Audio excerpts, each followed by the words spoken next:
Hi, Tony here, hope you're well. I'm off today to learn all about In&Motion airbag suits, and I thought I'd take you with me, and as it's a nice day, I'm going to take the Goldwing.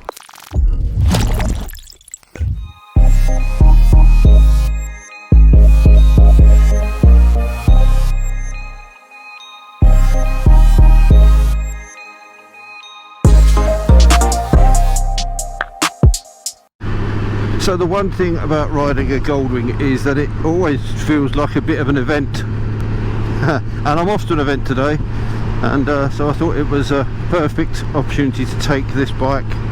The forecast is to remain dry all day, not necessarily sunny, but we'll see. This is a Goldwing 1800B, so it's the bagger version. It doesn't have the seat and all that gubbins on the back, but this does have a few accessories. The most obvious one is this massive touring screen. That is the screen at its lowest point, and you can use it like a mainsail and put it all the way up there, and with the screen in that position you're definitely sitting in a little bubble of calm air. I find at 5'10", sitting on the seat at its lowest position, the top of that screen just kind of gets in the way. Well, it's not in the way, but it's noticeable. Now the Goldwing has got an absolutely fantastic cockpit. There have been a few changes I've noticed to the previous model that I rode in terms of some of the controls, but if you look at this very impressive dashboard, you've got your range, your fuel gauge, odometer, all that sort of bit, speedometer, rev counter, your gearbox display, what mode you're in, temperature and heated grips and all that sort of stuff in there. And then in the center you've got this big screen, and I've got that connected up via Apple CarPlay to my phone, which is in here, and I'm using Waze for my navigation today. So really neat, very comprehensive. It's a beautiful riding position, feet are nice and relaxed in a mid position or just very slightly forward of mid. Got a huge armchair of a seat. The bars are swept back towards you, and then you've just got an array of buttons, and this looks super confusing, but actually it's not. It's really simple. You've got your main beam and your headlight flash here. This is the button to operate your screen. You've got a volume control if you're using the nav or audio, horn, up and down quick shifters, because this is a DCT. The bike only comes with a DCT gearbox these days, so if you want to manually shift, and you've got a very neat crawl or creep mode, both forward and reverse. I'll show you that later on. But then you just got here a home button for the menu screen, and you can work your way around that. Again, we'll go through that later on. On the other side you've got your kill switch, the cruise control, hazards, and then the mode button. And this is one thing they've changed on this, that the modes are now much easier to change. So I'm in tour mode at the moment, chugging along in 7th gear. One click of that nicks it to sport. You can see it's already dropped it down a gear. Economy, rain, back into tour. Just shut the throttle and we're back into that. So really simple. And then the buttons on here are just an alternative to the buttons here. So for example, you've got this twisty knob. Instead of going backwards and forwards on here, you can twist the knob to choose your selection of whatever it is you need on the screen. You can change between your set, your info, your home button, your reset. You've got an audio switch here, so you can switch it if you're listening to audio through your comms unit, for example. A click of that button will play it out of the speakers if you want to be obnoxious or show off. You've got the button there for the fog lamps, which are another optional extra on this bike, and then you've got your heated grip button, which I've got on at the moment because it's only about 3 degrees this morning. Just a very commanding riding position, beautiful mirrors, very easy to see.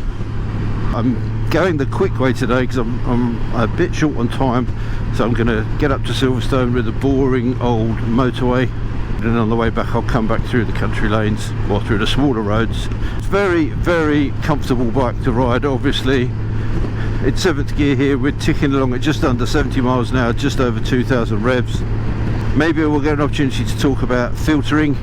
Actually it's not particularly wide. You know that even with the built-in panniers, if you get those mirrors through, the rest of you is going to come through, and I don't think it's particularly any much wider than a GS or a big adventure bike.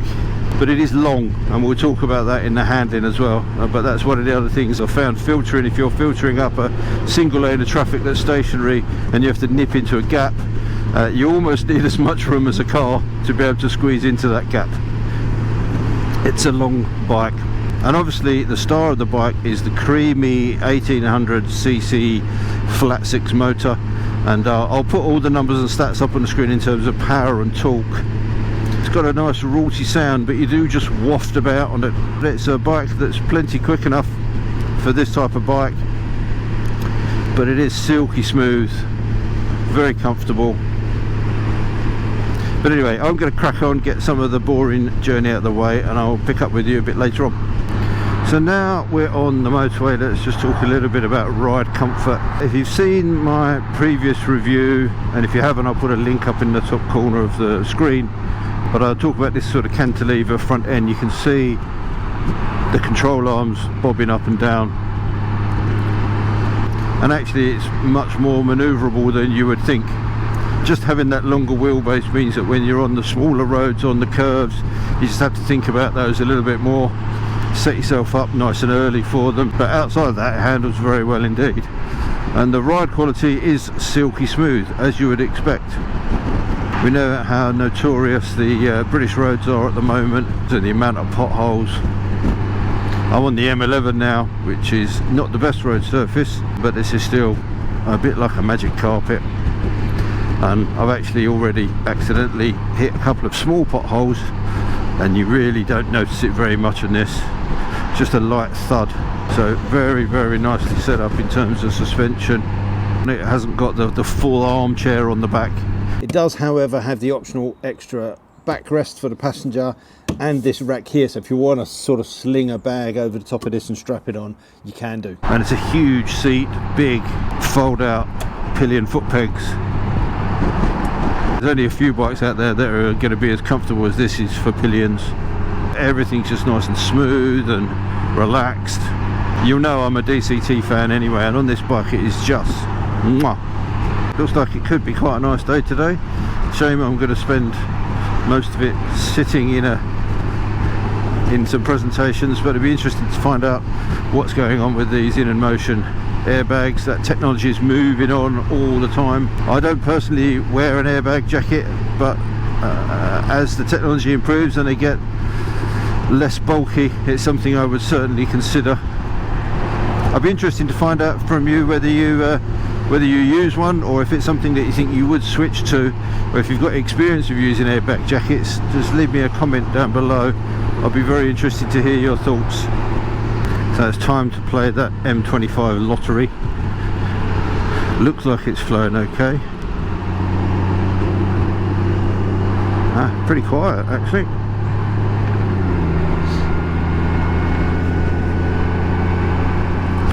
Let's hope it stays that way.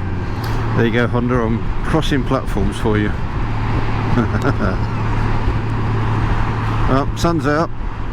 It's starting to warm up a little bit, and the traffic isn't too bad for a Monday on the M25.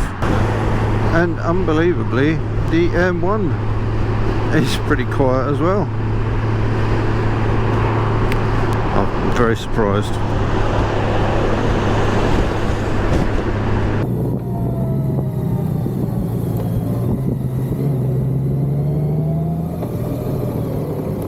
Hi John, how you doing? Yeah, could you? You'll get through there.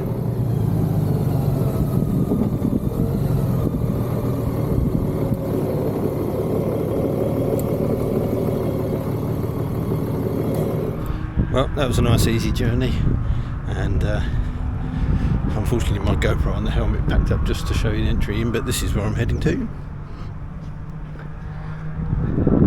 The Silverstone Interactive Museum. Not been here before, and the event is hosted by RST and In&Motion. Right, let's see what's going on. So, as I thought, not really suitable to be filming in here, so here is a quick summary of what I've learnt today. During the day we were split into smaller groups and had classroom sessions on things such as detection, protection and diffusion. And the good thing was, as opposed to being spoken to by the sales and marketing team, we actually heard from the experts in each of the fields talking through their particular subject matter. As I said, we started today looking at detection, obviously the key element of any autonomous airbag system. The airbag itself inflates in less than 60 milliseconds, and to put that into context, the blink of a human eye is somewhere between 100 and 150 milliseconds. So the goal of an autonomous airbag is to detect a fall and inflate before the rider impacts the ground or another object. To enable this, In&Motion have collected and continue to collect data from real-world riders. There are 6 sensors in the device, 3 accelerometers and 3 gyroscopes, which record the rider's movements and send that data to the In&Motion servers, where it joins the enormous amount of existing information collected over more than 100 million kilometers of real-world riding data, including 6,000 falls. The task for the In&Motion team is to differentiate normal riding movements to those of a potential crash.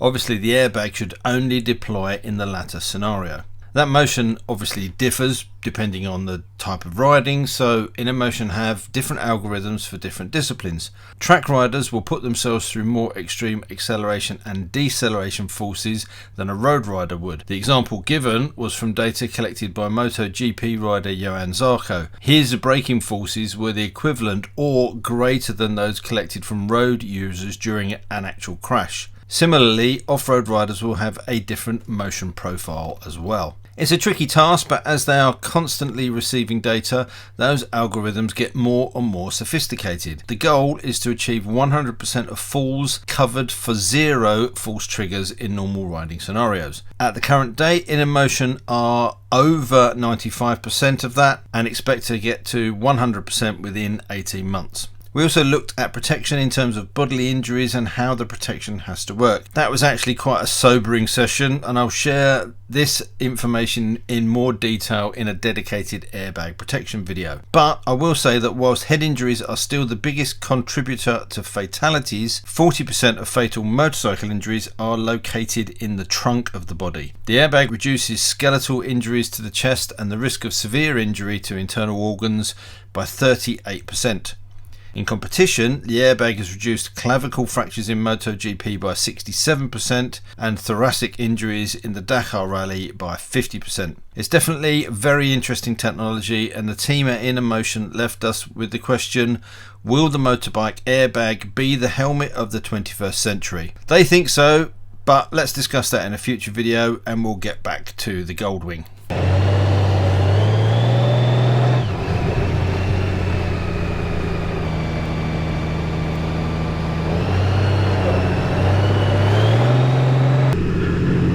Okay, so that was very interesting. A full day of kind of classroom stuff, really, looking at all of the aspects of the In&Motion airbag system, to how it's deployed and the tech behind it and the data they collect. Incredibly interesting. So I'm going back cross country as opposed to the motorway route, just to give you an idea, and I'll jump back in and out to talk about a few bits and pieces whilst I think of it, but my head's full of all the airbag stuff at the moment. So let's just have a quick chat about the modes and your options there. I came all the way up here in tour mode, and that's kind of general purpose riding.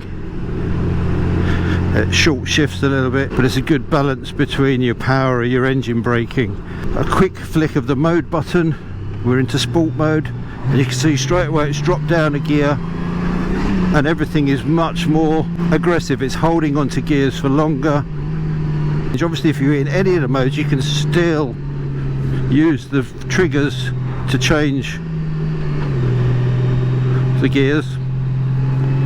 One more flick of that, and you've got economy mode, and obviously that's self-explanatory. The idea is that's going to really short shift through the gears and try to maintain the best fuel economy that it can. You've got rain mode, switches all of the traction control up, dampens down the throttle response, all the sorts of things you'd expect. And then we're back around to tour, and then you've got an auto manual button on here, and that just allows you to use the up and down buttons on the left controller here to work it as you would do any other manual gearbox, but obviously you don't have the clutch. There's a bit of change in the nav as well. I'm now using the inbuilt sat nav as opposed to an app through Apple CarPlay. The inbuilt software is very good, very easy to operate when you set it up. You've got this twisty wheel, so you don't have to keep clicking through buttons to select your letters and numbers for the address or the postcode or whatever it is. And then you've got various options in terms of routes and bits and pieces, and there's loads of information here. So I've got 82 miles to go. I'm going cross country on a slower road, so it's going to take me 1 hour and 57 to do that. But what I like about it, as well as having the map, I've got all of my next turns all lined up. So the next one is in 1.6 miles where I'm going to turn right onto the A5. After that, in 7 miles I want to head towards Milton Keynes, and then 11 miles take the A509. So you get a really good heads up in terms of all the information that you need. I really like that system. The engine is surprising because although maybe it doesn't have the horsepower that you'd expect for the size of the engine, right, okay, that wasn't on the sat nav. Okay, but as you can see, it's low speed. It's such a nicely balanced bike.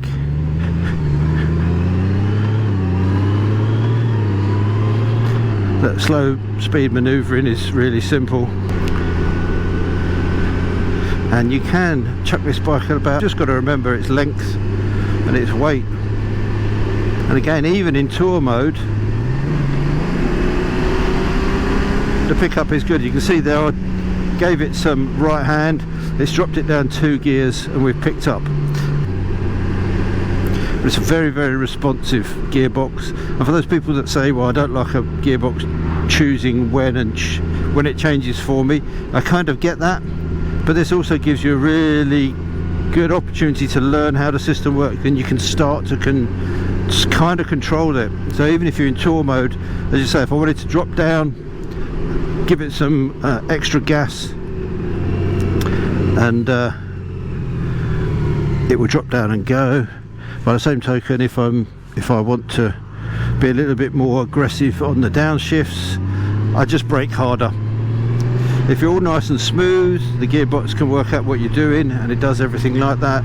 But if I'm coming into a corner where I want it to downshift a bit harder on the brakes, a bit of rear brake, and the bike works out what you're doing and it drops it down. It's a brilliant system, really, really good. It just makes for very relaxing riding.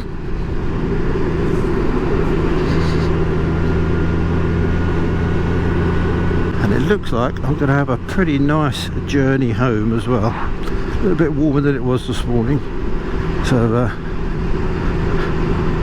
yeah, I'll come back to you with some more details. So it's not just munching motorways that this bike is good at. Roads like this, even some of the tighter twisty ones, are still good fun to ride. It's, as I said at the beginning, every ride on this feels like a bit of an event. You do waft around. There's all that torque, that's where the fun is. It hasn't got a huge amount of power really when you consider the size of the engine, but it's just those torque that it's got almost from anywhere in the rev range that just makes it really, really lovely to ride. What an evening for a ride home. Beautiful. So I've now come off of the bigger roads onto some of the smaller back lanes, just to give you an idea of just how manageable this bike is. As I say, it's long, but in terms of width it's not much different to most big adventure bikes, but it's still very, very manoeuvrable. You need obviously quite big, powerful brakes on a bike that weighs this much, and they're very good. Plenty of feel in them and more than enough power as well. And as you can see, this road surface is a little bit lumpier and bumpier, but I'm still kind of getting that same ride quality.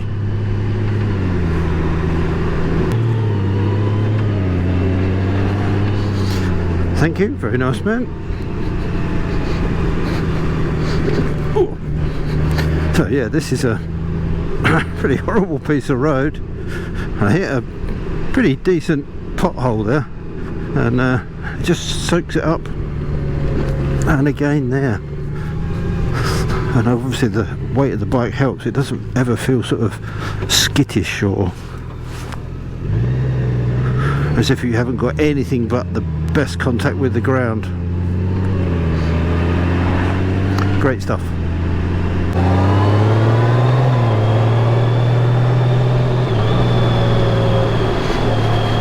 Yep, country lanes, no problem.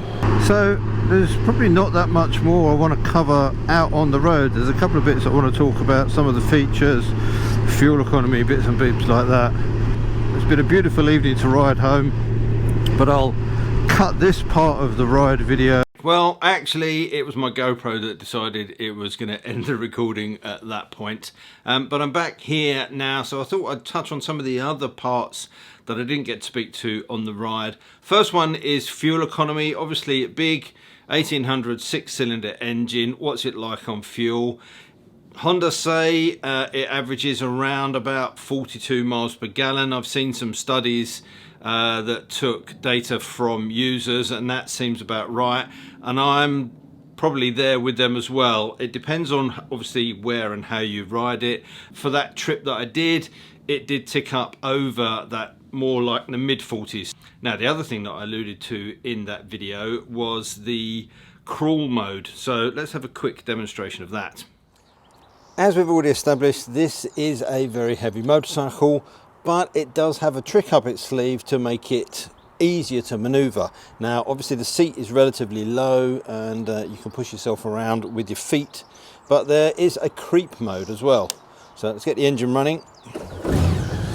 If I hold in the front brake, press the little button on the handset here, there's that click, I am now in creep mode. That means I can press the downshift gear and it will reverse, and if I click and hold the forward shift gear, it goes forward, and it completely disengages that throttle, so there's no chance, even if you're trying to 3-point turn and maneuver it around, you're not going to whiskey throttle it away with the DCT gearbox. The only controls, as I say, are on that reverse and that forward button. That's really neat. Luggage space isn't too bad on here, but it is a little bit of a strained shape. You can't fit a helmet in it, and it's got little pockets that tuck up around the back. But if you have the accessory bags, which are part of the kit that's on this bike, then you know that whenever you fill that up, however full that is, it is definitely going to fit inside here, and you've still got a little bit of storage room at the back here for locks or extra bits and pieces. You can get quite a bit in actually. So to conclude, overall it is a fantastic bike to ride. I never thought I would say that before I actually rode one. I always just considered them to be too big, too bulky, but it is silky smooth, maneuverable, relaxing to ride, and if you want to eat miles, there's very little out there that will do it in as much comfort as the Goldwing. So I hope you found this video interesting. Slightly different style, because I've reviewed this before. I thought I'd do a little bit more of a moto vlog style, and I'll rolled in the trip to see the In&Motion presentation as well. I'll follow that up with a little bit more information in a completely separate video where we'll look at wearable airbags and what kind of impact they could have on motorcycle safety going forwards. If you've got any questions, let me know in the comment section down below. But all that leaves me to say is until next time, thanks for watching, take care, ride safe, and I'll see you soon. Bye. That ass though.